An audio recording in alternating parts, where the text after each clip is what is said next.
오늘의 10분 말씀. 사무엘하 8장에서는 다윗이 어디로 가든지 하나님께서 그를 이기게 하셨습니다. 그로 인해 하나님의 신실하신 언약의 성취를 가시적으로 확인할 수 있었습니다. 오늘 본문은 하나님으로부터 은혜를 받은 다윗이 그 은혜를 다른 자에게 베푸는 모습을 보여주고 있습니다. 오늘 본문을 이해하기 위해서는 큰 그림을 먼저 가지셔야 합니다.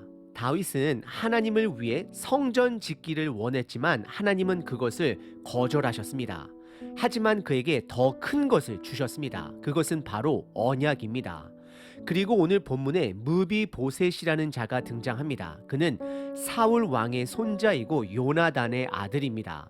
정치적으로는 경계해야 할 대상입니다. 하지만 사무엘상 20장에서 요나단과 다윗은 언약을 맺습니다. 그 당시 사울 왕은 다윗을 죽이기 위해 혈안이 되어 있는 상황이었습니다. 하지만 요나단은 하나님의 선택이 다윗임을 알았습니다. 다윗이 왕이 될 것을 알았습니다. 그래서 그는 다윗이 왕이 되었을 때에 그의 가문의 생명을 지켜달라 부탁합니다.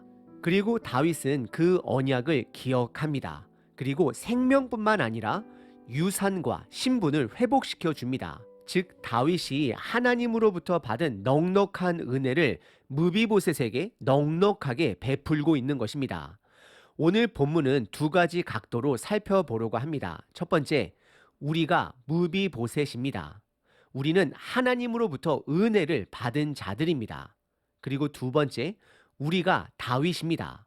우리가 받은 은혜를 다윗처럼 흘러 보내야 합니다. 오늘 본문은 크게 두 부분으로 나눌 수 있습니다. 첫 번째, 언약을 기억하는 다윗입니다. 두 번째, 언약을 넘어 은혜를 넉넉하게 베푸는 다윗입니다. 첫 번째 부분은 1절서부터 4절까지 다윗은 요나단과의 언약을 기억합니다. 다윗은 현재 전쟁에서 승리를 통해 하나님의 은혜를 입은 상태입니다. 그때 그는 1절에 사울의 집에 아직도 남은 자가 있는지 묻고 찾게 됩니다. 그리고 그의 물음은 분명히 요나단으로 말미암아 은총을 베풀기 위함이다라고 1절에서 말씀하고 있습니다. 사실 그 당시 다윗이 요나단과의 언약을 기억하고 은혜를 베풀고자 마음을 먹었을지라도 정치적으로 다윗 왕을 말리는 자들도 있었을 것입니다. 왜냐하면 무비보셋의 신분은 사울의 손자이기 때문입니다. 비록 그는 다리를 저는 장애를 갖고는 있지만 12절에 보시면 무비보셋에게는 아들 하나가 있었고 또 후손들이 생길 수 있는 정치적인 문제가 있기 때문입니다. 하지만 1절에 다윗은 요나단과의 언약을 지키기 위해 은혜를 베풀겠다라고 결단을 합니다. 이것이 믿는 자들의 자세가 되어야 합니다. 우리들은 이 땅에 은혜를 베풀기로 결단하며 살아가야 합니다. 왜냐하면 이미 예수님을 통해 받은 은혜가 풍성하기 때문입니다. 그리고 2절에 사울의 집에 종 한 사람, 시바라는 사람이 등장합니다. 참고로 이 자는 나중에 무비보셋과 다윗 왕 사이를 이간질하는 자입니다. 3절에 다윗은 그에게 사울의 가문에 남은 자가 있는지 물어보게 되고 찾게 됩니다. 그리고 3절에 다윗이 남은 자를 찾는 목적은 제거, 숙청이 목적이 아닌 은혜를 베풀고자 함을 드러냅니다. 그러자 시바는 사람의 이름을 말하지 않고 다리 저는 자가 있다라고 답을 합니다. 그 이유는 그가 왕이 될 수 없는 자로서 신경 쓸 필요가 없음을 드러내는 것입니다. 그리고 4절에 그가 마길의 집에 있음을 확인합니다. 오늘 본문의 첫 번째 부분은 다윗이 시간이 약 15년이나 지난 후에도 요나단과의 약속을 기억하고 은혜를 베풀기 위해 사울 집안의 사람을 찾게 됩니다. 성경은 저와 여러분들에게 우리가 예수님으로부터 받은 넉넉한 은혜를 계속해서 흘러 보내야 함을 강조하고 있습니다. 두 번째 부분은 5절서부터 13절까지 다윗이 언약을 넘어 그에게 은혜를 베풉니다. 결론부터 말씀을 드리자면 다윗은 무비보셋을 찾아와 세 가지를 회복시켜 줍니다. 첫 번째, 생명을 보장해 줍니다. 두 번째, 사울 왕의 땅을 다 돌려줍니다. 마지막 세 번째, 다윗의 가족으로 신분을 보장해 줍니다. 5절에 보시면 무비보셋을 마갈이라는 사람의 집에서 찾아옵니다. 그리고 6절에 무비보셋과 다윗이 드디어 만나게 됩니다. 특별히 성경은 6절에 무비보셋을 사울의 손자 요나단의 아들이다라고 표현합니다. 이것은 무비보셋의 불리한 조건을 성경이 의도적으로 드러내는 것입니다. 그는 그 당시 장애를 가진 자로서 무력하고 의존적으로 살아갈 수밖에 없었지만 더 상황이 나쁜 것은 사울의 손자라는 것입니다. 무비보셋이 다리를 절개된 사건 또한 사울 왕이 죽었다는 소식을 듣자 유모가 무비보셋을 안고 도망을 가다가 실수로 떨어뜨려 그렇게 된 것입니다. 이런 상황을 보게 되면 분명 무비보셋은 다윗을 만나는 것이 그의 입장에서는 두려웠을 것입니다. 그리고 다윗은 6절에 보시면 왕으로 표현하지 않고 그냥 다윗으로 표현합니다. 계속해서 왕으로 표현하다가 6절과 7절 무비보셋을 만나는 장면에서만 그냥 다윗으로 표현합니다. 이것은 다윗이 무비보셋을 왕으로 만나는 것이 아닌 언약을 지키는 자로서 지극히 개인적인 만남이 됨을 성경이 드러내고 있습니다.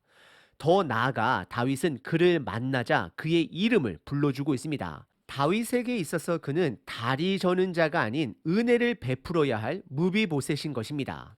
그리고 이어지는 7절은 9장의 가장 중심절이 됩니다. 다윗이 그에게 이르되 무서워하지 말라. 내가 반드시 내 아버지 요나단으로 말미암아 내게 은총을 베풀리라. 내가 내 할아버지 사울의 모든 밭을 다 내게 도로 주겠고 또 너는 항상 내 상에서 떡을 먹을지니라 하니라 라고 고백하고 있습니다. 7절에 다윗은 무비보셋에게 네 가지를 말하고 있습니다. 첫 번째, 무서워하지 말라 말씀합니다. 그리고 두 번째, 내 아버지 요나단과의 언약으로 말미암아 은총을 베풀겠다 말합니다. 그리고 세 번째, 내 할아버지 즉 사울 왕의 땅을 그에게 다 돌려주겠다 말하고 있습니다. 다윗은 사울 왕의 사위로서 그는 합법적으로 사울 왕의 땅을 다 가질 권한이 있었습니다. 하지만 다윗은 그 땅을 포기하고 그에게 돌려주고 있습니다. 이 부분은 말은 쉽습니다. 우리들이 돌려주지 않아도 되는 자에게 땅을 주는 것은 결단코 쉽지 않습니다. 그리고 마지막 네 번째는 다윗의 식탁에서 항상 밥을 먹게 될 것을 말씀합니다. 이것은 그를 가족으로 인정해 주는 것입니다. 다시 한번 정리해 보면 첫 번째, 무비보셋을 먼저 안심시킵니다. 그래서 무서워하지 말라라고 말씀합니다. 두 번째는 요나단과의 언약이 그의 은혜의 뿌리가 됨을 밝힙니다. 그리고 세 번째는 땅을 다 돌려줍니다. 마지막 네 번째는 왕의 식탁에 함께 먹음으로 그의 신분을 보장해 줍니다. 7절은 우리들이 무비보셋이 됨을 드러내고 있습니다. 첫 번째, 하나님이 예수님을 보내주신 것은 평안을 주기 위함입니다. 두려워할 필요가 없습니다. 두 번째, 무비보셋이 다윗의 은혜를 얻게 된 것은 언약 때문입니다. 저와 여러분들도 하나님의 은혜를 얻게 된 것은 하나님의 언약 때문입니다. 우리의 행위 때문이 아닙니다. 세 번째, 하나님은 우리들에게 하나님의 나라를 주셨습니다. 마지막 네 번째, 하나님께서는 예수님을 통해 그분의 자녀가 되는 권세를 우리들에게 주셨습니다. 그럼 저와 여러분들은 이 넘치는 하나님의 은혜 앞에 어떻게 반응해야 될까요? 8절에 보시면 넘치는 은혜를 받은 무비보셋은 다윗 왕에게 절을 하며 이 종이 무엇이기에 왕께서 죽은 개 같은 나를 돌아보시니까 라고 고백을 합니다. 사실 다윗과 요나단의 언약은 생명만 보장해 주어도 언약을 지키는 것이었습니다. 하지만 다윗은 더 큰 은혜로 갚고 있는 것입니다.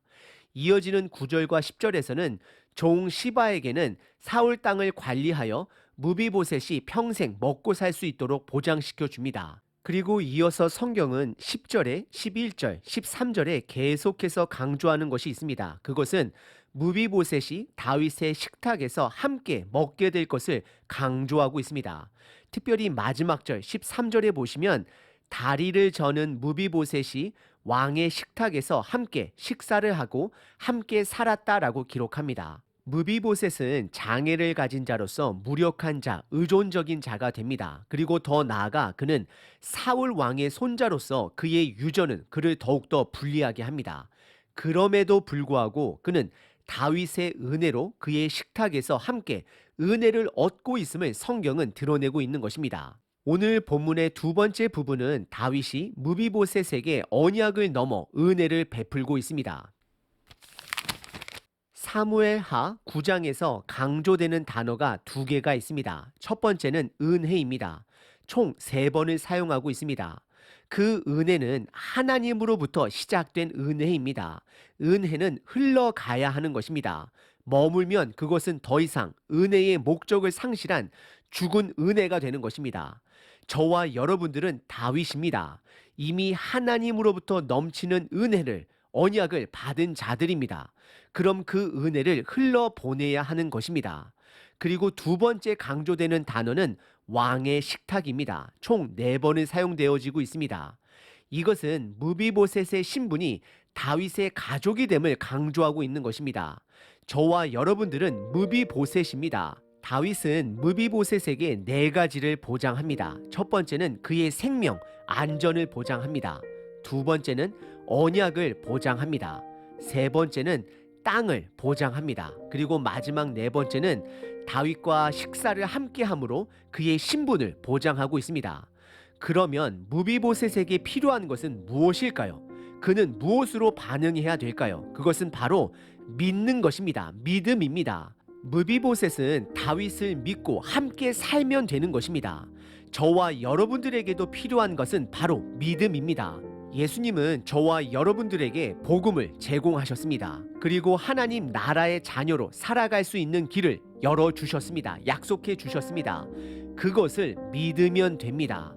오늘 하루 무비보셋으로서 그리고 다윗으로서 내가 받은 은혜를 흘러보내시는 저와 여러분 되시길 바랍니다.